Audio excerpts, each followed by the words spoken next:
mencabut Undang-Undang KPK dan menolak RKUHP. Aksi demo diwarnai kericuhan antara mahasiswa dan polisi.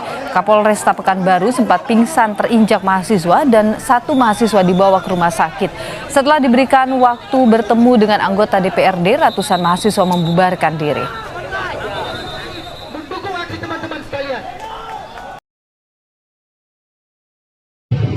Tayangan tersebut sekaligus membuka acara kita hari ini, One Day We Talk, dengan topik hubungan pers dan demonstrasi. Apakah demonstrasi perlu dipublikasi?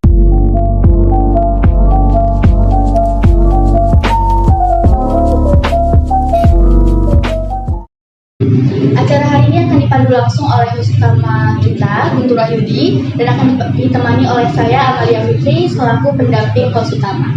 Langsung saja saya persilahkan kepada Guntur Wahyudi untuk memandu acara hari ini. Ya, baiklah pemirsa di rumah, untuk membersamai kami dalam diskusi pada topik siang hari ini, kami telah mengundang Ketua Lembaga Pers Mahasiswa Didaktika, ada Mokhtar Abdullah, yang akan didampingi oleh redaktur Didaktika, yaitu Ragil Firdaus. Nah, tanpa basa-basi, mari sama-sama kita sambut keduanya. Silakan.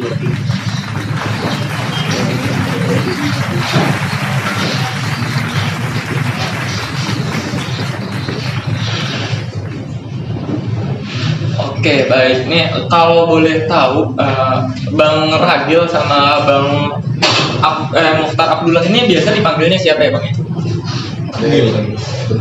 Bedul sama Ragil. Berarti nggak usah pakai Bang ya, langsung aja ya. Oke.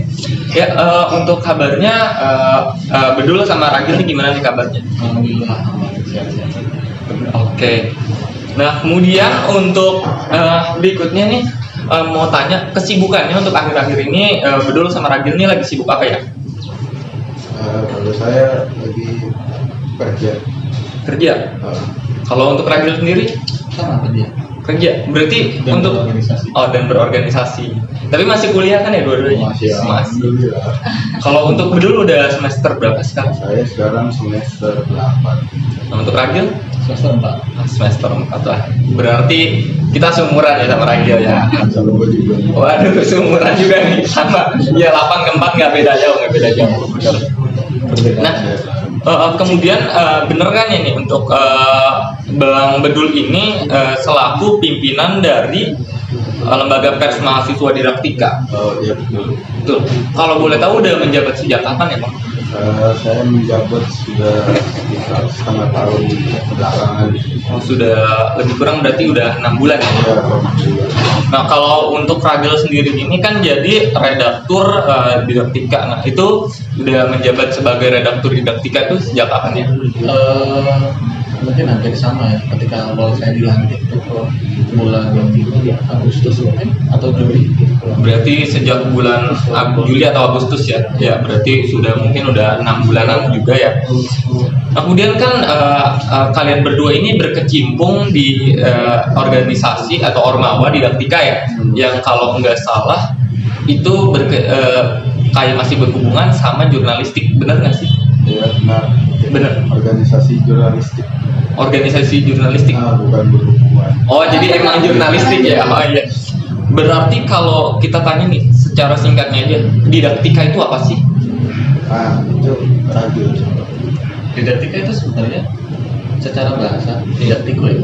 Didaktikue. Artinya didaktikue.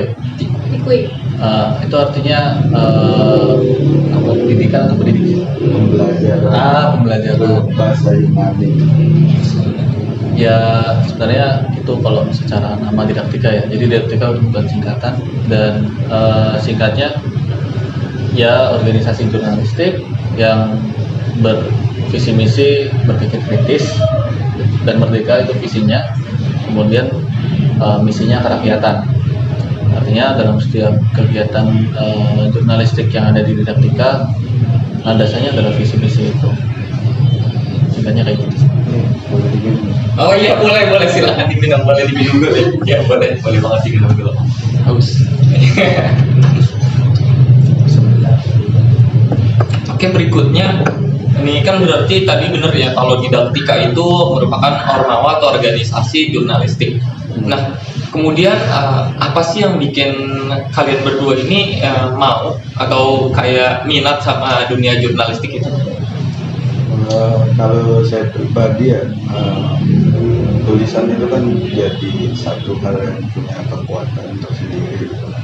Maksudnya hari ini pun di segala platform, misalnya kayak Instagram, Twitter, WA itu kan semuanya berbasis tulisan. Dan tapi di luar itu juga kan ada berbagai macam jenis tulisan yang lain. Tapi intinya kehidupan kita itu penuh dengan tulisan. Kayak akhirnya saya memutuskan buat masuk didaktika, mengasah kemampuan saya menulis. Kalau untuk Ragil sendiri? Kalau saya pribadi sih, karena di masa lalu pada saat SMA saya sempat bergelut di dunia jurnalistik juga.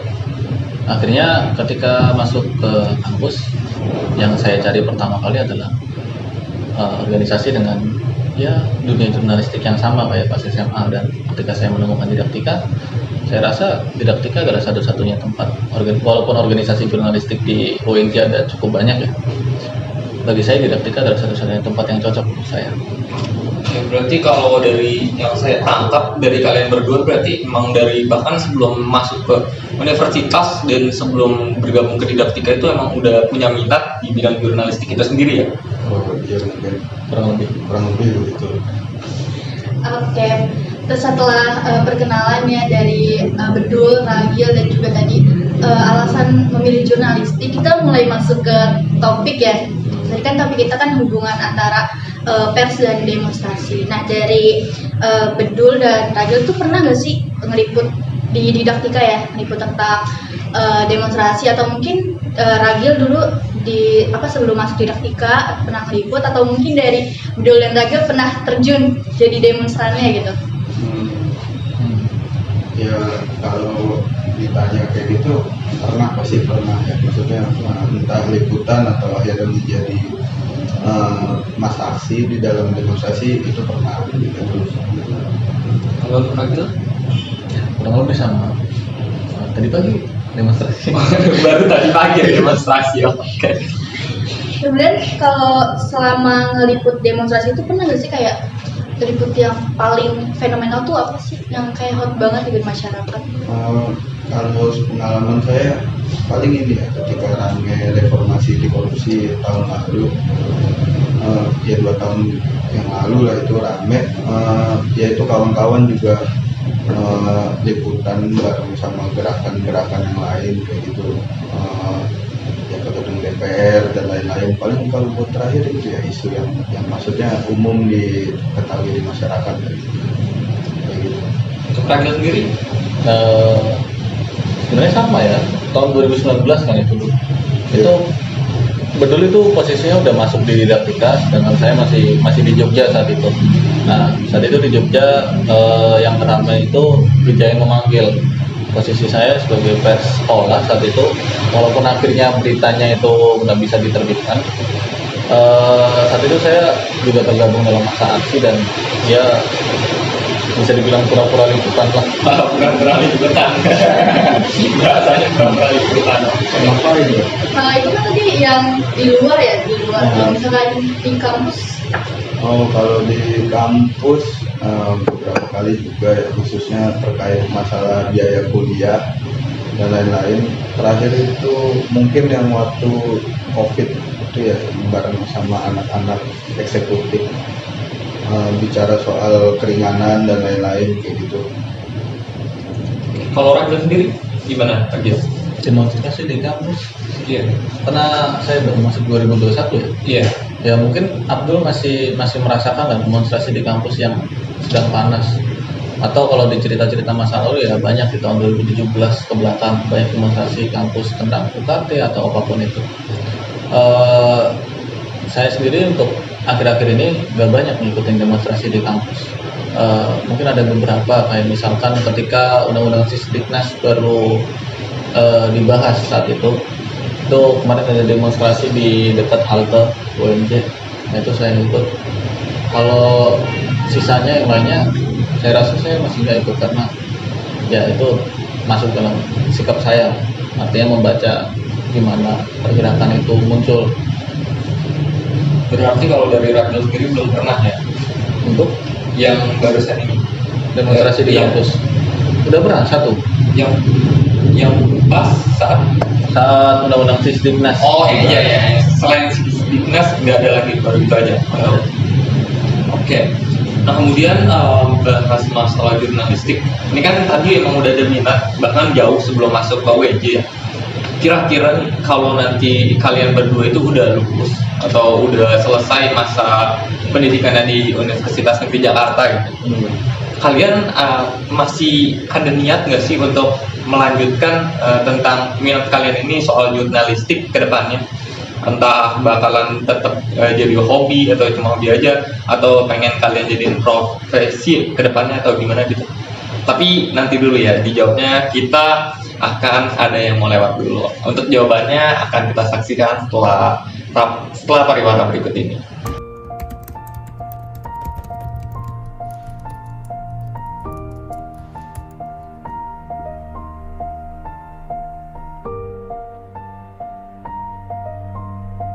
negatif ya saat ini. Memang banyak sekali turunan-turunan produknya, salah satunya adalah menebar kebencian, begitu, informasi yang hoax.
Baik pemirsa, kembali lagi bersama kami. Ya, langsung saja kita ke pertanyaan yang tadi belum terjawab oleh kedua narasumber kita nih, kepada Ragil sama Bedul. Boleh deh langsung dijawab pertanyaannya tadi, yaitu setelah lulus dari kampus ada nggak sih niatan untuk melanjutin tentang jurnalistik ini?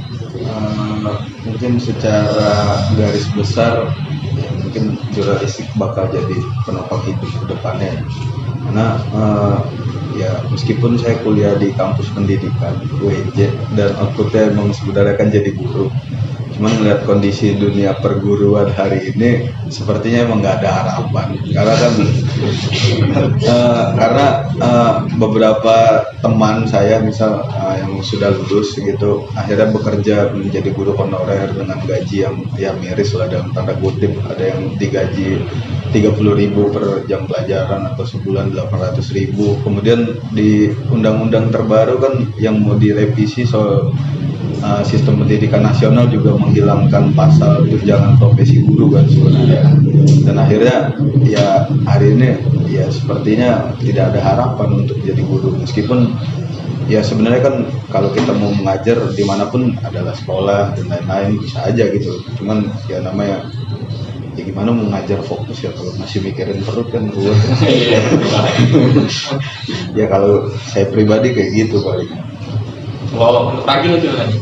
Ya, sebenarnya saya banyak mengamini Bedul. Saya juga enggan jadi guru. Nah, tapi yang jadi persoalan adalah industri media pun nggak begitu saja menggaji atau mengupah jurnalisnya dengan layak. Terutama ketika akhirnya ada sistem kemitraan juga di industri media. Nggak beda jauh dengan ojol-ojol yang ada di sana, mengejar rating. Kalau di jurnalis mengejar page view, seberapa banyak page view yang dihasilkan dari berita yang dihasilkan oleh jurnalis. Nah, page view yang bisa jadi jumlahnya sedikit itu ya nanti jadi upah kita, yang bisa jadi itu justru nggak beda jauh dengan teman Bedul yang digaji 800.000 sebulan. Bagi saya antisipasi pertama yang akan saya lakukan ketika saya lulus, ya mungkin saya tetap ingin jadi jurnalis, tapi satu nggak langsung jadi jurnalis. paling nggak saya bisa menyambung hidup dari pekerjaan yang hari ini saya lakukan, misalnya jadi ojol atau mengerjakan hal-hal serabutan lainnya. Ya kurang lebih gitu sih. Oke, berarti dari kalian berdua nih sama-sama punya niat buat melanjutin minat jurnalistik kalian yang setelah lulus dari kampus. Baik pemirsa, di sini kami juga akan ditemani oleh narasumber lain, yaitu ada Mbak Jazirah Nila selaku wartawan magang dan juga Kak Miftahul Janah selaku mahasiswa yang pernah mengikuti demonstrasi. Mungkin kepada narasumber kita dipersilakan untuk memasuki. Oke, silakan ya. Halo Kak Jazirah, halo Kak Mifta.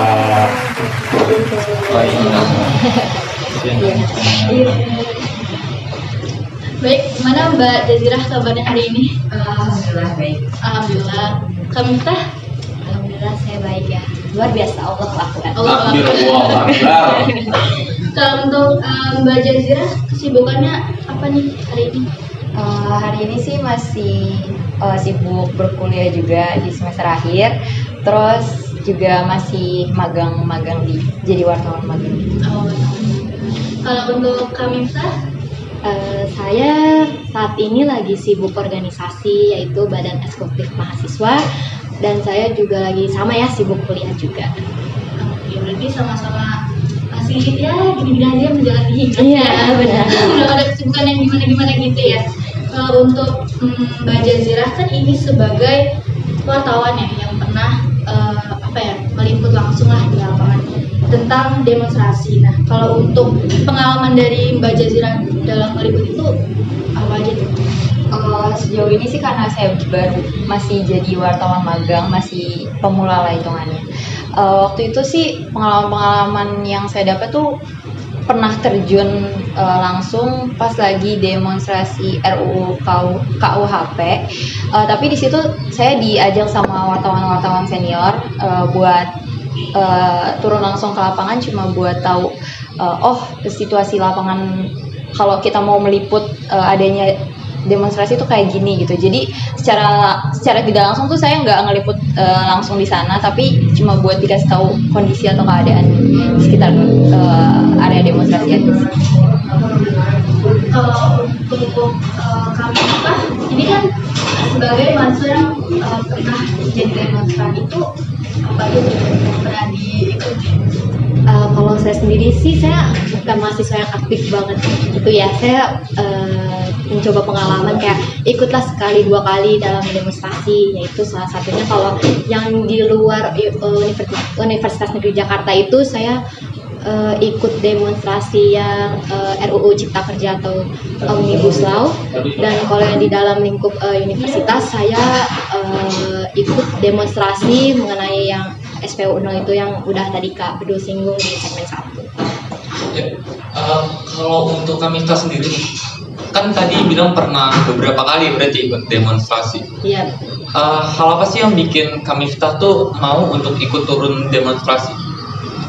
Nah, kalau itu sih saya melihatnya dari ini ya, kasus ini bukan kasus ya, peraturan ini tuh cukup menyita perhatian masyarakat ya, karena undang-undangnya ini dinilai masyarakat kurang berpihak kepada masyarakat Indonesia, karena yang pertama RUU Cipta Kerja ini terkesan tidak partisipasi dalam partisipasi masyarakat Indonesia dan tidak transparan, dan itu tidak sesuai dengan Undang-Undang Nomor 12 Tahun 2021 mengenai pembentukan peraturan perundang-undangan. Lalu selanjutnya RUU Cipta Kerja ini saya rasa tidak solutif terhadap pekerja-pekerja yang ada di Indonesia. Ya, lalu selanjutnya menurut saya itu menambah polemik baru malahan ya, karena yang dari saya singgung di awal tidak berpihak baik kepada pekerja Indonesia, dan saya rasa ada kebijakan lain yang lebih berdampak untuk perekonomian Indonesia, seperti membuat kebijakan yang fokus terhadap pemberantasan korupsi, karena itu karena korupsi ini juga salah satu penghambat untuk investasi di Indonesia. Lalu yang kedua juga membuat kebijakan yang setidaknya meningkatkan kualitas kinerja dari orang-orang pekerja, karena itu juga mempengaruhi produktivitas perusahaan maupun produktivitas pengusaha ataupun pekerja itu sendiri. Itu sih menurut saya. Oke, berikutnya nih saya mau coba tanya sudut pandang dari kalian berdua pada saat kalian itu lagi turun langsung di demonstrasi itu sendiri. Kan ada Kamita sebagai pendemo itu sendiri, sama ada Mbak Jazira selaku wartawan yang pernah meliput pada saat demo. Nah, kondisi dari yang kalian berdua lihat pada saat demo itu bagaimana? Kalau dari sudut pandang kalian masing-masing. Mungkin Pak Jazira dulu coba ya. Mungkin ringkasnya tuh kayak apa sih yang saya ketahui selama saya masuk ke dunia jurnalistik gitu pas gabungan. Jadi kalau wartawan itu kan harus punya modal besar profesionalisme mereka buat meliput suatu informasi gitu. Nah, profesionalisme mereka buat ngejalanin tugasnya itu salah satunya ya punya pengetahuan yang besar, dan mereka harus punya koneksi yang banyak, berteman dengan siapa aja. Jadi mereka bisa meresap informasi-informasi itu nggak cuman untuk isu-isu besar, tapi juga hal-hal di sekeliling kita tuh kita PK gitu. Terus selain itu juga harus punya keterampilan yang mumpuni, biar informasi yang kita serap dan kita akan bagikan ke masyarakat banyak itu nggak mengandung disinformasi. Nah, selain yang tadi udah saya sebutin, sebenarnya yang paling menjadi modal besar bagi seorang wartawan itu ya mentalnya. Jadi mental mereka tuh benar-benar harus besar banget, terutama wartawan-wartawan yang langsung terjun ke tempat kejadian perkara, seperti mungkin kasus kecelakaan atau demonstrasi. Itu kan hal-hal yang di luar apa yang kita ketahui gitu. Misalnya kita udah terjun ke lapangan, pasti berbeda dengan yang cuma ada di pikiran kita. Itu tuh jauh berbeda. Jadi mental yang paling besar itu jadi modal paling besar juga buat meliput suatu berita di dunia jurnalistik. Kalau untuk Kamita sendiri gimana, Pak? Iya, kalau untuk dari sisi saya sebagai mahasiswa demonstrasi itu, yang pertama sih nggak asal ikut demonstrasi ya, jadi harus tahu informasi kayak apa sih yang tengah dibahas di masyarakat, apa sih yang lagi ramai. Nah, terus juga yang tidak asal yang membuat kericuhan atau tidak asal membawa spanduk tapi kita nggak tahu apa sih tujuan kita kesini, kayak coba sekedar ikut-ikutan teman-teman yang lain, kayak terlihat keren, terlihat seperti mewakili masyarakat Indonesia untuk mewakili suara-suaranya gitu sih. Oke. Kemudian nih ada saya mau tanya untuk Kak Jazira yang pernah magang sebagai wartawan dan pernah turun langsung ya untuk meliput massa saat demonstrasi. Iya, dari pengalaman itu pelajaran apa sih yang paling Mbak Jazira rasakan? Tentu aja yang kayak saya bilang tadi, kalau misalnya di lapangan itu jauh berbeda sama apa yang kita pikirin. Jadi misalnya waktu itu pengalaman saya pernah pas di RUU KUHP, pas lagi masa-masa udah mulai agak chaos, udah mulai agak ribut, itu tuh hal pertama yang harus wartawan lakuin itu adalah menyelamatkan diri. Itu udah pasti. Jadi kita sebagai wartawan yang meliput di tempat-tempat yang mungkin bisa mengancam keselamatan kita, itu juga penting buat kita nyelamatin diri kita dulu, atau kita bisa lari ke area-area keamanan ya, yang penjaga keamanan itu, kita aparat keamanan kita bisa berlari ke area dekat aparat keamanan yang mungkin bisa melindungi, atau yang ke tempat-tempat udah sepi gitu. Tapi untuk kayak biasanya kan kalau udah agak ricu itu pasti ada tembakan gas air mata, itu hal yang nggak bisa dihindari pasti. Nah, pentingnya kita untuk udah mulai tahu kondisi-kondisi udah mulai agak chaos itu, yaitu kepekaan kita untuk bisa nyelamatin diri sebelum kita tuh kena ya tembakan gas air mata itu lebih parah gitu. Untuk Mbak Jazira ini mungkin kalau misalkan demonstrasi itu ada pihak yang pro, ada yang kontra gitu. Nah itu gimana sih sikap Mbak Jazira sebagai seorang jurnalis wartawan itu untuk bersikap netral? Nah, itu penting banget ya untuk di dunia jurnalis, biar kita tuh membagi informasi ke masyarakat itu nggak ngebakar yang satu atau kita manas-manasin satu pihak aja. Seperti yang kita ketahui kalau misalnya di demonstrasi itu kan ada pihak pendemo yang aksi sama aparat keamanan yang pasti berjaga untuk melindungi pendemo juga dan melindungi orang-orang yang sedang didemo. Nah, misalnya lagi ada terjadi keributan, itu kan pasti ada yang terluka di antara baik pendemo maupun aparat keamanan itu sendiri. Misalnya kita cuma ngeliput yang terlukanya itu pendemo, pasti misalnya kita sebarkan itu ke masyarakat, kita rilis di media massa. Nah, yang baca itu kan juga dari halayak umum. Nah, mereka pasti melihat bahwa wah, ini demonya nggak benar, aparat keamanan menyakiti warga sipil kayak gitu.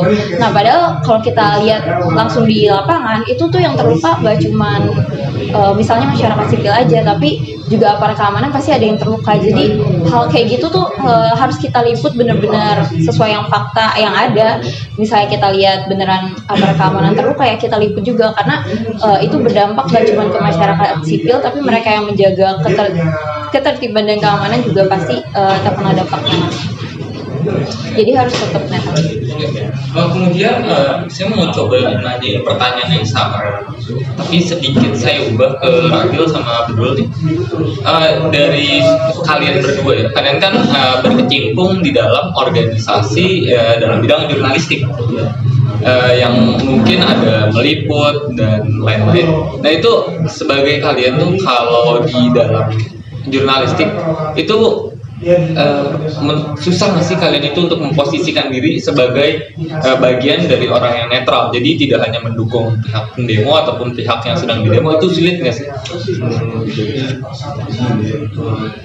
Sepanjang yang saya pelajari dan ini kan sebenarnya merujuk ke 10 elemen jurnalistik ya, bahwa sebenarnya nggak ada wartawan yang netral dalam tanda kutip, karena mau bagaimanapun tulisan, produk berita dan lain-lain itu nggak bebas nilai atau dalam tanda kutip netral, itu pasti ada kepentingan di dalamnya.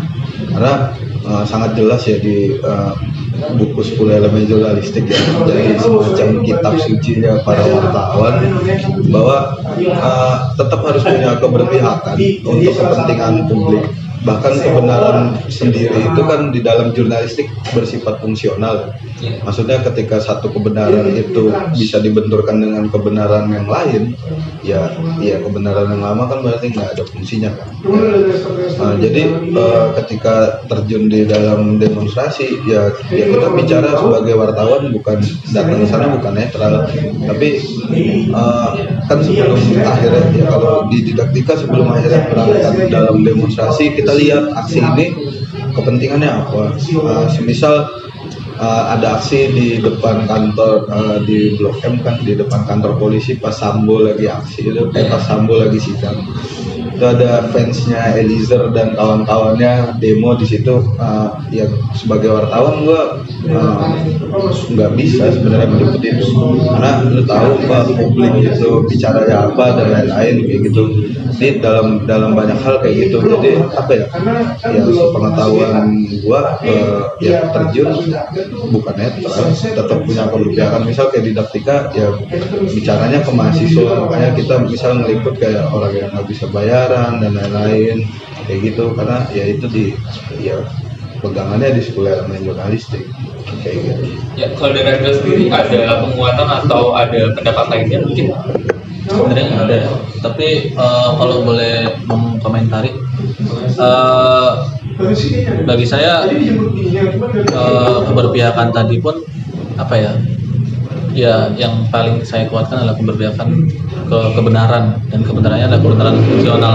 Nah, kebenaran fungsional ini misal tadi contohnya Mbak Jazira ngomongin soal ada polisi yang luka-luka dan demonstran yang luka-luka, itu semuanya satu kebenaran, tapi apakah dua kebenaran itu sama-sama fungsional, itu nanti bisa dicek lagi. Artinya ketika polisi melukai masyarakat sipil, apa kepentingan di dalamnya? Ketika masyarakat sipil melukai polisi, apa kepentingan di dalamnya?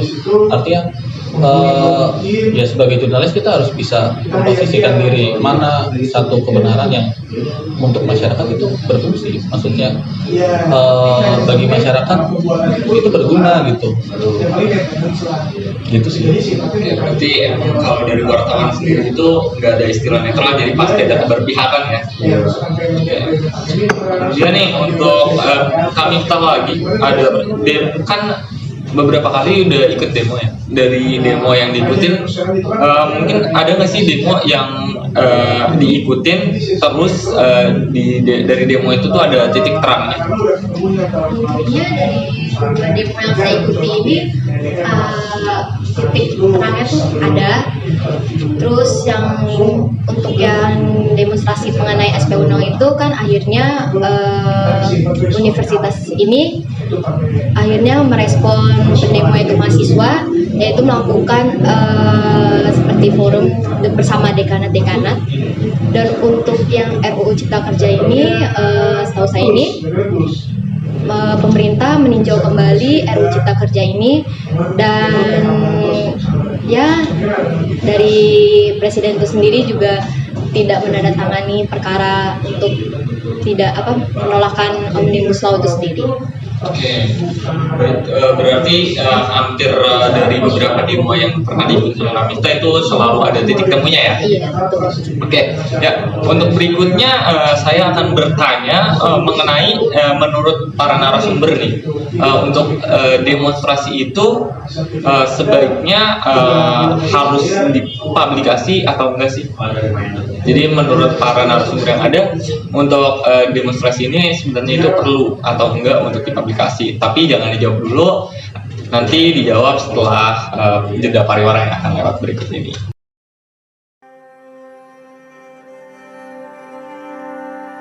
Bagian penting dari menjadi manusia adalah memanusiakan manusia. Dalam hidup ini, sabar, tulus, dan ikhlas menjadi kuncinya. Ada yang patuh, ada yang acuh, ada yang rela berbagi, pun ada yang tidak mau peduli. Rasa toleransi dan saling berbagi harus selalu tertanam dalam diri. Mari ulurkan tanganmu untuk saling membantu. Mari tumbuhkan rasa toleransi dan saling berbagi. Buang rasa angkuh dan acuh. Sejatinya suatu kebaikan tidak akan membuatmu jatuh. Satu kebaikanmu hari ini bisa saja menjadi satu kebahagiaan bagi orang lain. Bukan karena sudah merasa cukup, baru hati terketuk untuk bersedekah. Tapi karena bersedekahlah, hati merasa cukup.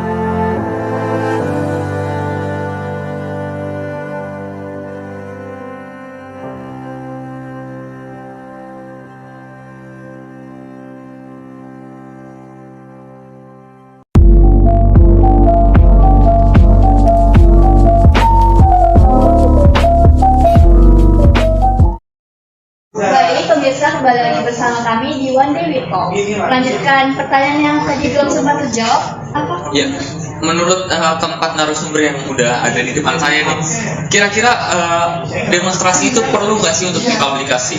Mungkin dari kami start dulu nih, dari sudut pandang sebagai seorang pendemonstrasi. Ya, menurut saya sih harus dipublikasi ya, karena biar tahu itu dalam hal pendemo ini tuh sudah benar belum sih menyampaikan aspirasi masyarakat Indonesia. lalu agar masyarakat juga tahu kemajuan dari pendemo ini tuh sudah sampai mana, apakah sudah tersampaikan atau apakah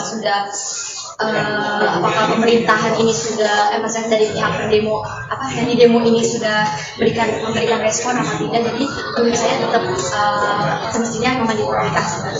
Oke, baik. Kemudian dari Mbak Jazira sendiri gimana? Kalau menurut saya sebagai wartawan yang magang, menurut saya demonstrasi harus diliput ya, karena dengan wartawan meliput proses demonstrasi itu tuh mereka juga bisa menyebarkan informasi atau isu-isu yang lagi dibahas ke masyarakat awam yang lagi nggak tahu apa sih nih mereka tuh demo apa sih, kok kayak rame terus di detik ini itu tuh harus kita liput ya, itu untuk ngasih tahu nyebarin informasi itu ke masyarakat yang awam. Terus juga biar masyarakat yang nggak terjun langsung di demo itu juga bisa menyuarakan lewat sekarang kan media sosial kan udah berkembang banget kan. Jadi dengan mereka yang nggak turun langsung itu mereka tetap bisa nyampein aspirasi mereka lewat platform kayak media sosial. Oke, berikutnya dari boleh Rangel atau Beduluran yang mau ngejawab? Kalau bagi saya sebenarnya tergantung juga, artinya nggak cuma berita yang punya keberpihakan, jurnalis, media, mereka semua masing-masing punya keberpihakan. Ada media dengan misalkan dalam tahun politik ini 2024 misalnya, di beberapa media kita bisa jelas proporsi pemberitaan calon pasangan presiden, calon presiden. Sama halnya dengan media-media yang meliput aksi. Misalkan ambil satu contoh, Kompas nggak meliput aksi A tapi meliput aksi B. Itu semua tergantung ke keberpihakan Kompas. Kemana media Kompas ingin menggiring opini masyarakat terhadap satu isu. Nah, bagi saya tiap media itu pun nggak harus meliput setiap isu yang terjadi, tapi tetap bergantung ke kebijakan pimpinan redaksinya. Karena di beberapa aksi kita juga bisa tahu kalau ya mereka nggak ada isinya sama sekali gitu. Atau misalkan media non profit seperti Didaktika, di banyak isu, di banyak aksi, Didaktika nggak meliput satu pun. Tapi di beberapa aksi lainnya, misalkan ngomongin Sisdiknas, kemudian ngomongin undang-undang pekerja rumah tangga dan lain sebagainya, Didaktika meliput. Karena satu Didaktika juga punya keberpihakan. Keberpihakan bisa dilihat dari mana, dari visi misinya itu tadi. Dan sejauh yang saya pelajari di Didaktika, itu sih nggak harus semua aksi diliput. Terakhir menurut dulu nih gimana? Iya, enggak juga sih. Enggak juga. Masa demo masak kan enggak. Beda. Kalau demo masak. Iya benar. Ya kurang lebih begitu ya, seperti yang disampaikan lagi. Karena mau bagaimanapun ketika ada demonstrasi kan reporter kan sebelum berangkat melakukan pra-reportase ya. Minimal dia tahu siapa aja yang bakal ada di dalam demonstrasi itu, terus substansi aksinya apa, kepentingannya apa, dan lain-lain. Tinggal akhirnya hal itu kan didiskusikan dengan redaktur khususnya nantinya. Itu berhubungan nggak dengan medianya atau enggak gitu. Ya maksudnya ya banyak lah, bisa lo lihat di beberapa media mainstream nasional yang misalnya dia nggak meliput ya tadi yang seperti dijelaskan lagi lah intinya. Ya karena ada beberapa demonstrasi misal yang akhirnya terimplikasi dibiayai oleh satu golongan dan lain-lain, karena itu tadi kembali masing-masing punya kepentingan ya. Tapi kan ya pers kan kepentingannya melayani publik, tapi secara lebih besarnya adalah ya membangun wacana publik sebenarnya gitu. gitu, karena ya buat apa akhirnya aksi ya tadi misal aksi orang yang Eliezer itu di depan kantor kita liput juga ya buat apa gitu kan sebenarnya, karena nggak ada muatan informasinya selain ya ada orang yang berdiri bawa poster ya cuma gitu doang ya paling kayak gitu sih. Boleh. Mungkin ini saja pertanyaan untuk Mbak Jazira dan Ragil dan juga Bedul ya, terkait bagi pers atau jurnalis ketika meliput topik-topik sensitif itu ada dampak tersendiri. Soalnya kan yang pernah saya tahu ya, untuk pers itu sempat diberhentikan karena ada anggota pers itu yang terluka ketika meliput demonstrasi gitu. Nah itu pendapat dari Mbak Jazira, Ragil dan Bedul gimana? Mulai dari Mbak Jazira dulu. Kalau dari saya sendiri, karena saya masih awal banget ya, dan saya tahu salah satu undang-undang pers itu yang undang-undang pers pasal 8 nomor 1999 yang mengatur perlindungan terhadap wartawan. Nah, masalah isinya itu dalam melaksanakan tugasnya itu wartawan jadi secara jadi misalnya ada hal-hal yang tidak diinginkan gitu terjadi waktu wartawan lagi meliput itu ya wartawan dalam mereka melaksanakan tugasnya memberikan informasi Ya, kalau dari Ragil sendiri gimana? Oh, ditangkap ya? Apa? Sorry. Ya gimana ya, itu kan buat media mainstream, maksudnya khususnya pers kampus itu tetap punya tersendiri ya. Kayak hari ini sebenarnya kawan-kawan pers mahasiswa lagi berusahakan untuk agar kita punya payung hukum tersendiri gitu, karena kerja-kerja jurnalistik juga penuh dengan resiko lah yang tanda kutip. Ya tadi soal ditangkap, yaitu kejadiannya waktu aksi tahun 2020 itu termasuk gue juga ditangkap polisi nah itu kan ya cuman itu jadi risiko. Maksudnya kita juga sebenarnya kita punya jalur mitigasi ketika akhirnya terjadi hal-hal kayak gitu, makanya kayak di TPK sendiri kan kita udah menginventarisir kontak misalnya kayak LBH, terus kemudian ya lembaga bantuan hukum dan kawan-kawannya gitu ketika akhirnya terjadi hal yang tidak diinginkan lah. Makanya kan kalau di TPK prinsipnya satu, ketika akhirnya ditangkap jangan semuanya ketangkep. Jadi misal gue liputan berdua sama Ragil, gimana caranya Ragil itu harus nggak ketangkep. Jadi biar dia akhirnya menghubungi LBH dan lain-lain untuk akhirnya ya gue bisa keluar dari situ. Karena mau bagaimanapun udah ada payung hukum, tapi sebenarnya angka jurnalis mengalami represi itu juga terus meningkat karena ya kejadian di lapangan itu kan nggak bisa diprediksi sama sekali ya. Mau udah nunjukin kartu pers dan lain-lain ya dipukul, namanya dipukul terus dipukul gitu istilahnya. Mungkin kalau di kampus hubungannya kan sama birokrasi kampus dan lain-lain, mungkin kayak isu-isu sensitif macam kekerasan seksual dan lain-lain itu kan pihak birokrasi kampus itu kan sangat sensitif bicara hal yang kayak gitu. Ya ada beberapa pers mahasiswa juga udah pernah kayak gitu. Kalau di Dapika sendiri kan pernah sekretariat yang dibakar itu pernah karena menerbitkan berita waktu itu juga pernah. Ya tapi ya intinya tetap ya bicara kebenaran mau bagaimanapun gitu. Ya kita pribadi pun ketika akhirnya terjadi misalnya hal yang tidak, misalnya ada satu pihak yang tidak terima dengan pemberitaan, itu kan juga sebenarnya udah diatur di undang-undang bagaimana mekanisme penyelesaian pers dengan akhirnya mengajukan hak jawab sebenarnya. Jadi ketika akhirnya nggak terima, ya tulisannya itu silahkan lo membuat jawab nanti ditempelkan di kolom berikutnya, atau akhirnya tulisan itu dibawa ke Dewan Pers gitu untuk akhirnya diuji apakah udah cover bocor dan kawan-kawan yang gitu.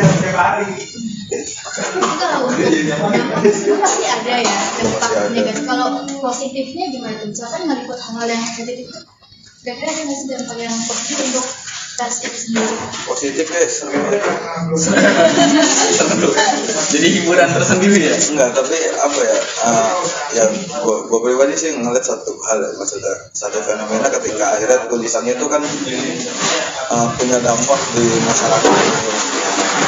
Misal kayak didaktika menulis soal UKT yang akhirnya juga jadi informasi di tengah mahasiswa dan lain-lain.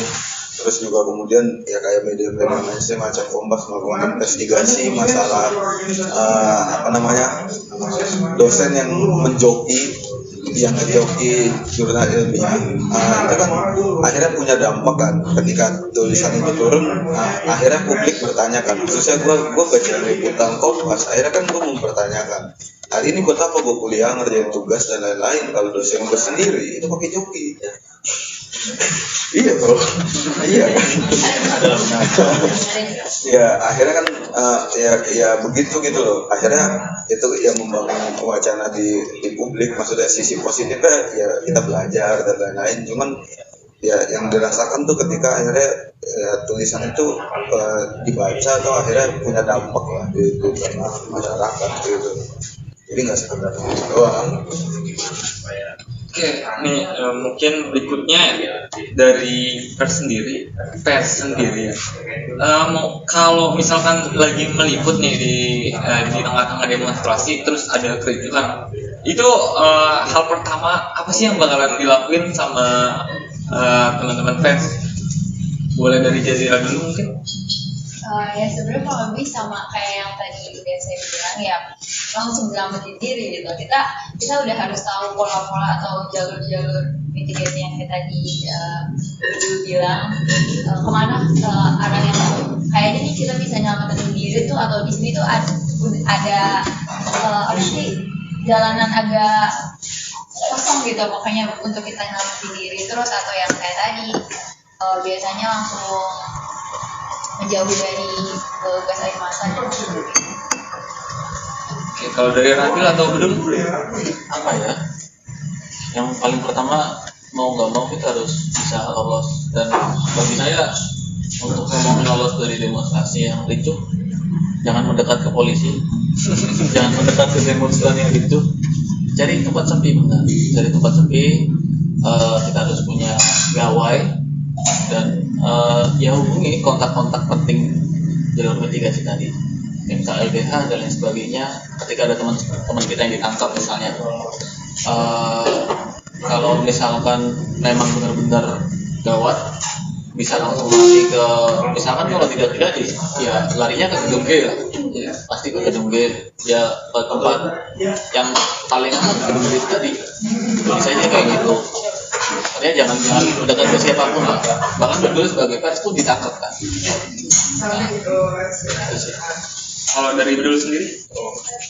Kalau di Didaktika kita sebenarnya punya SOP untuk reporter ya. Maksudnya ketika dia akhirnya terjun ke satu daerah khusus, ada beberapa pengaturan yang harus dijalankan. Misal kayak akhirnya terjun ke daerah ya ke tempat demonstrasi lah. Kita kan nggak mungkin akhirnya reporter itu udah mesti dilihat itu hal pertama yang diatur kan. Karena yang bagaimanapun ya liputan demonstrasi itu minimal mungkin 2 orang. Karena tiba-tiba dia hilang sendiri, nggak ada yang tahu kabar ya gitu. Kemudian apa namanya? Ya setahu gue sih ya, di media lain itu punya SOP sendiri lah. Makanya ya kalau lihat ketika aksi ada wartawan yang pakai helm, pakai apa dan lain-lain. Ya karena itu untuk keamanan juga gitu. Ya benar, nggak boleh mendekat ke siapapun, karena ya waktu lagi demonstrasi rame-rame itu ya beberapa kawan gue yang di pers kampus lain itu ada kamera yang dirusak lah dan lain-lain kayak gitu. Baik, jadi intinya menyelamatkan diri lah ya. Nah, kayaknya karena keasikan diskusi kita 3 tahun ternyata harus berakhir acara hari ini. Nah, untuk menutup bincang-bincang kita hari ini, mungkin ada closing statement dari para narasumber, mulai dari mungkin Kak Miftah, silakan. Closing statementnya mau macam apa aja? Boleh apa aja, bebas kita. Saya karena saya selaku mahasiswa demonstrasi ya, mungkin saya ingin memberikan pesan ya, jangan asal ikut demonstrasi tanpa tahu apa-apa gitu ya. Terus juga ya semangat ya buat kawan-kawan persian dalam kehidupan kita, dalam hari kita. Semoga ya apa yang kalian dapat itu yang bermanfaat untuk pihak yang dirasa mendapatkan keadilan. Terima kasih. Kita berikutnya ada Mbak Jazira, boleh dengan closing statement-nya. Kalau dari saya sendiri, pas saya terjun untuk jadi wartawan magang, itu saya jadi tahu kalau ternyata di dunia jurnalistik atau orang-orang pers itu punya dampak yang besar. Meskipun mereka nggak secara langsung bertatap muka sama orang-orang yang mereka kasih informasi, tapi itu tuh dampaknya benar-benar besar banget. Melalui ya tadi yang kayak bilang cuma dari tulisan kita tuh bisa aja langsung di opini atau misalnya untuk hal-hal negatif gitu itu dengan mudah juga berdampak ke para pembaca atau para pendengar informasi. Jadi ya itu dia pers itu ternyata jurnalistik itu tuh benar-benar punya dampak ke masyarakat yang besar banget dari segala jenis. Terima kasih Jazira. Mungkin dari Ragil atau Betul silakan untuk closing statement-nya. Siapa dulu? Dulu aja. Dulu boleh Ragil.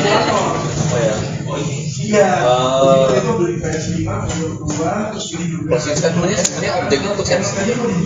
Pokoknya closing statement tentang topik yang kita bahas ini dari sudut pandang kalian.